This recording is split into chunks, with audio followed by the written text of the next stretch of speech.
What's going on, guys? Welcome back to another video. Today I bring you a very special one. Here we are with our brand new intern at Stock Hours, Kevin. Say hi.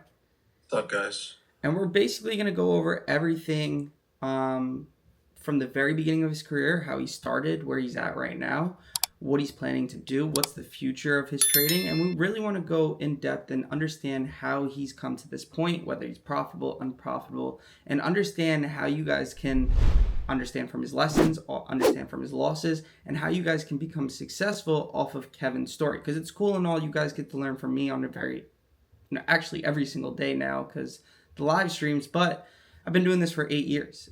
Kevin, how long have you been doing this for?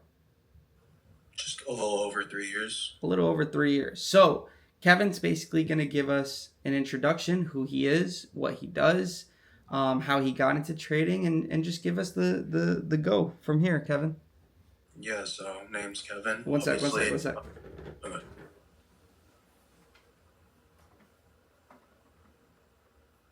All right. My shit's about to die.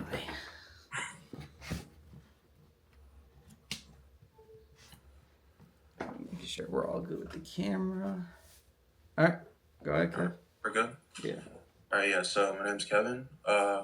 Something short about me is obviously I'm a full-time day trader currently as of now. I come from a background of computer science in college, which I just recently graduated. Didn't really have much plans with that, as I always saw trading as a full-time kind of thing for myself. And that's kind of what I've been doing for like the past 3 years, 4 years-ish kind of. Basically, when COVID hit, that was kind of when I was looking for ways to make money. I tried e-com, drop shipping, Amazon, and all that stuff, FBA, affiliate marketing, all that good stuff. Tried them out for a little bit, never really had too much success with them or like determination to even like keep going with that. One day I saw the opportunity to follow someone's signals. I jumped on that. I jumped on like a swing for like Apple or something. We had like $200 in 2 days. And I went crazy. I was like, wow, if I could just do this every single day, I'd be rich. And if I could add more money to it, then, be a millionaire in no time. Over the time, I obviously realized that that's not the case. And then I just sat down and started learning trading, starting from there. And now here I am today. Is Stock Hours the first Discord you joined? No, it's not. I joined a couple other ones. I learned a couple things from them. Okay. And yeah. So you've been trading for 3 years, correct? Yeah. When did you become profitable, or are you profitable now? I was profitable for a little bit. I would say last year from like September-ish to November. I had like a taste of profitability, but it wasn't anything like crazy. It was like edging on the break even to green side. So Okay. like I would have months where it'd be up like $300, and then the next month I'd just be break even or like minus 100. This year when I joined Stock Hours was kind of like the time period where I realized like I actually had like a nice like big green month that I can maintain. And you've been building cushion in 2024? Yeah. Okay, so basically, out of your 3 years trading, 2024 is really the first sight of profitability over a longer period of time, versus being profitable here and there and edging between break even and being profitable, correct? Yeah, exactly. What do you think was the biggest change from when you started to basically 2024, where you're starting to see, all right, I'm profitable and I'm maintaining and staying in the green, whether, I'm consistent every single week now, or, I may have a red week or a green week, but I'm still grinding higher throughout the month. So what do you think the difference is? Right. So I think like the biggest change came for me, right? Because when I was first starting out trading, I only traded SPY, and I never wanted to like trade anything else because I thought creating like a big watch list and going through stocks every single morning was just not my thing. I'd rather just like focus on one thing, learn its price action, and just like tile into one strategy and just focus on that strategy. After two-ish, 3-ish years, I kind of got to the point where I just thought like maybe this wasn't for me, just trading SPY alone. Because while I was trading SPY, I was also watching Apple, Microsoft, Meta, Amazon, all that stuff, because it's just nice to keep track of those while I'm trading the ETF itself, right? So I kind of there was a point in time, I think it was March this year, where I Mm-hmm. was really struggling to make any like good like returns on any trades because SPY and QQQ were just super choppy in the morning in that month. So I kind of wanted to dip my toes into just like these individual stock names like Amazon and all that good stuff. And then yeah, just one day I just decided to join the free chat. Toyed around one paper trade and with one contract for a little bit, and then slowly over time I realized that hey, this is how Nora and the other guys are trading. This is exactly what I'm looking for, and I gotta like it's either I stick with what I know already, or I take the risk and then I completely switch over to something new, and it could be the start of something new for my trading career. And I decided to go with choice B, and the rest is that I was able to learn fairly quickly because I did have really good technical analysis. I had like a decent base for psychology to like build on, and like everything else was just learning how Nor and the other guys in stock average trade, and then just like kind of figuring out my own style at eventually. And was that your biggest struggle? Yeah, I would say so. Yeah, my biggest struggle. So that's your previous biggest struggle. What's your current biggest struggle? My current biggest struggle right now, I would be to say, is that I find myself with a super high win rate, and that all these trades that I'm taking, they're working out really nicely. But the only thing is that I'm not making the best out of those opportunities. I went back in May and I checked my PLNL calendar and like all the all the previous price action, and I could have had a 5K month, which would have been my biggest month ever. What is your But biggest instead, month ever? I think it's like 2,300, Okay. which is May, which was that entire green month Yeah. basically. So yeah, but so basically what I'm trying to do right now, uh, for my biggest struggle, is just to take advantage of those winning trades and just like take advantage of them as much as I can, like holding runners, just scaling out stuff like that. Cool. So you want to take advantage as far as basically having those trades, you know the trades that you're going to catch, but you're basically quote unquote either selling too early, quote unquote, Yeah, or just not looking at the bigger picture for the A plus plus setups. You're looking just to yeah, get in and get out, and you're happy about the day because how unprofitable you are. You want to stay profitable, and you don't want to give it that chance because the yeah, thought in your mind is like, okay, this could go from green to red. So in my head, for those types of things, I think those need to come naturally versus you forcing it, because if you force it, then the trades that you're going to be holding too long are the complete opposite from the trades that you really should be holding. You should, it's just a back and forth war between should I hold this one or should I let this go, right? So as far as even me, like my big trades come naturally. It's like, okay, I have a target in mind, and if it shows me those signs while I'm in those trades, I'll allow that trade to kind of, you know, go the full length. If not, and I feel a little nervous or I feel like on edge, then I'm just going to continue to trade the trades that I'm taking on a daily day basis the same way that I'm taking it any other day, right? Even though I really want it to be one of those big trades, I can't force it to be one of those big trades. So I'm happy you said that because a lot of people struggle with that. And I definitely have had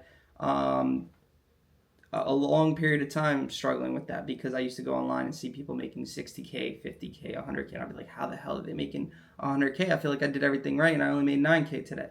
But then you finally realize a lot of that stuff is fake. And, some of it might be real, but a lot of it is fake. So comparing to other people is like one of the, you know, biggest losses you can really take in trading because then everything is like, okay, what can I do to do that? And then you're just trying to copy other people. All right, cool. Another thing we want to talk about is what, since you're an intern, you've been part of Stock Hours for a little while right now. What do you see as the biggest struggle from students in the Discord or even new traders in general? Like, what are you seeing that they need to fix, or what are you seeing common between all these new traders? I think the biggest thing that I see in stock hours is that the newer people and the newer students, they need to kind of like develop their own style because I've said this before in the lessons, but not everybody is going to be able to trade like you yourself. Nobody's going to be able to trade like Frankie or George, you know, Or you? or even me, myself. Like everybody is able to identify a certain type of edge in the market, and that's something that only they themselves can identify and execute over time and time again. So like something that I would say that all the students could like work on or improve on is just if they see a setup, but even the interns don't like it or yourself, take it with one contract or even go on paper trade. Like develop that confidence slowly. Like for myself, that's exactly what I did. When Frankie or you or someone didn't have the same idea as me, I would just throw it on paper and just see what I could do out of it and just repeat it over time and time again until I got that confidence myself to put it into my actual money. And then that's kind of how I went about it. That's a good point. I like that. You know, even with you, like, you're not the best trader yet. You know, Far from it. nobody's the best trader yet, right? We always have something to develop and make better, right? And even with you being a beginner, quote unquote, technically, because you're just starting to become profitable, it's still hard for someone to follow you because you have your own trading style. So I like how you explain that. Now, let's get like a really in-depth understanding of your trading. So why don't you show us your TradeZella? That's where you track your trades. Yeah. So what is your best month this year, and what is your worst month this year? So my best month this year so far is May, just pretty much all green month, except for the first day, which was May 1st. So May was your best month? Yeah. So what's your worst month? If I go back and look here. Let's look at your worst month, and then we'll go to your best month. I have to say my worst month would have had to been March. All right, so let's get on March and then explain to us why March was your worst month and what you did better in May, quote unquote, because that is your best month. So what did you do differently between March and May? So start off with March and explain March to us. Right. So March was kind of like the time period where this was when I first like came into stock hours. I think it was Friday, March 1st. Okay. Or maybe it was March 8th. I forget which one. But I remember it was a test put trade. I had to go somewhere and I placed a trade on my phone and I saw instantly we were up 10%. Only took with one contract. And yeah, I felt like that moment right there was the moment that solidified that I wanted to be in stock hours because I realized how similar, or like, it's not like similar, but like the way that the way that you guys trade is the way that I want to trade. I like being quick. I don't like being in a trade forever. Like sometimes when I was trading SPY, I would get stuck in trades for like 30 minutes to an hour sometimes, and I just couldn't handle that. It was too much. Right? So March was when I was really just trying to experiment, like I said earlier, just taking one contract, one or two, three, just messing around, following your signals. And yeah, that was when I was like looking to develop an edge with stock hours. And then if we go to the next month. Why was it your worst month? That was my worst month just because I was trying to mess around a little bit. Okay. March to April, I would consider them like equally bad months. Okay. Just because I was trying to find that even ground that like where my edge was. And did you stay afloat? Were you extremely red during those months? Were you green? How was it? Yeah, I would say it was like break even kind of ish. All right, so you used your bad months to be break even, and that's what we explain to everybody. Just stay alive, right? Your focus for the next 60 days as a brand new trader is, can I stay alive? And if you could stay alive for 60 days, then you found an edge, or possibly found an edge, but at least you know how to stay alive, right? And you know that you can't force anything, because a lot of people come into trading and then they want to get aggressive right off the bat, right? And they blow everything. Right. And when you blow everything, you can't really learn because you're going to be paper trading. And paper trading has nothing to do with emotions because you have nothing real on the line, right? So your goal was to stay flat and you stayed flat. So what did you do differently from March and April, quote unquote, to May, which is your best month? Before we get into that real quick, I just wanted to add, like, between March and April, I wasn't actually, like, actively trying to make money from trading. Okay. Right? I was just tossing in money just to see, like, what works for me. Right? So that's what led me up to May, right? So if we go back from March to April, you can see I have a lot of green days, but I also have some red days, right? like in this month of April right here, you see green, green, green, green, green, green, green, and then there's like 1, 2, 3, 4, 5, 6, 7, only 7 red days out of those number of trading days, right? So I went back in March and April. I really looked at the trades that were red, and I really focused on the trades that were green as well. And and the way I journaled these months were going about the setups that I could like focus on the best and make the most money out of, right? So if I go back to March and April here, every single journal here has a note attached to it, and all of these trades, they have setups attached to them, and I just basically filtered them out. I sat down one day, filtered them out before heading into the month of May, and said, okay, I do well with 1 hour flat tops. I don't do well with consolidation breaks. I don't do well with playing random highs and random lows. I like seeing trendline breaks into a double top or a double bottom, and that's all I'm going to execute. I don't care what I don't care what Nor wants to play. I don't care what Frankie wants to play. Yeah. This is what I'm going to focus on because it works for me. Cool. And would you say that's the difference you made from that March, April to May? Yeah, just eliminating everything that would just kill my P&L that month. Okay, so finding what works for you, what doesn't, and staying away from the ones that doesn't because you know you're not consistent with those, and then focusing on the things that you are actually good at in May. Yeah, exactly. And so how like is that? guys, Excuse me? sorry? Like you guys love playing SMCI, but I can't. It's just not for me. I just can't. And how are you doing with that in June? In June, I did all right. I just took 1 trade on SMCI last week. Yeah, just trying to dip my. Are you green for June? Yeah. How much are you up for June? Let me see. June. How about 1K 977? Nice. Right. Yeah. Looking to size up into the month of July. So. Cool. So now that we've kind of got that out the way, understood what you did differently between your worst months and then your best month in May, what are your trading goals for the rest of the year, and how do you plan on accomplishing those goals? Yeah, so like the rest for my goals for the rest of the trading year really is to just keep scaling onto my current strategy and keep building that emotional discipline that I can make the strategy the best strategy for myself.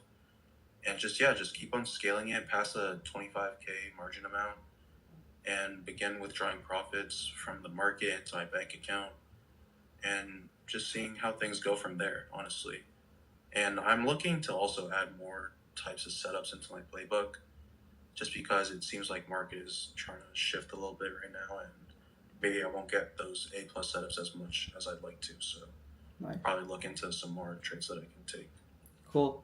And last but not least, one piece of advice to everybody watching right now. What can you say? One piece of advice: don't stress out. You'll figure it out in time. I mean, There's no time limit, is what you're trying there's to no say. time limit. If you guys want it enough, you'll make it happen. I personally took off a couple of years from school just to make this work because I really believed in myself. I mean, obviously, I'm not making like more money or like I'm not that guru status, whatever. But eventually, I will be, and I'm in this for the long term. And there are going to be rough patches, but you just have to go through it, and you just have to be positive at all times. So that be thankful that you're able to even place a trade. Like some people, they can't even do that. One other thing is just always believe in yourself, and yeah, that's it. Dope. Appreciate you, Kevin, for coming on. This is definitely part 1 of all the interviews we're going to be doing. This is our first interview together, and you've just become an intern. We would love to check up on you in a couple months, maybe even next quarter around the fall area, and see where you're at. Have you progressed? Have you got closer to your goal for the rest of the year? You want to add some new plays to your playbook? You want to scale into the current plays that you have currently?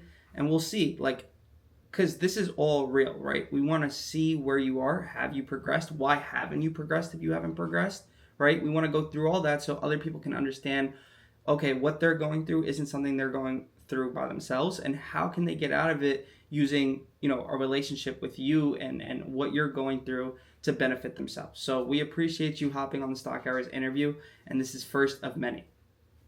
All right, I appreciate you too. Thank you very much, Nor. And I hope you guys enjoyed this video with Kevin here. first of many interviews, like I said.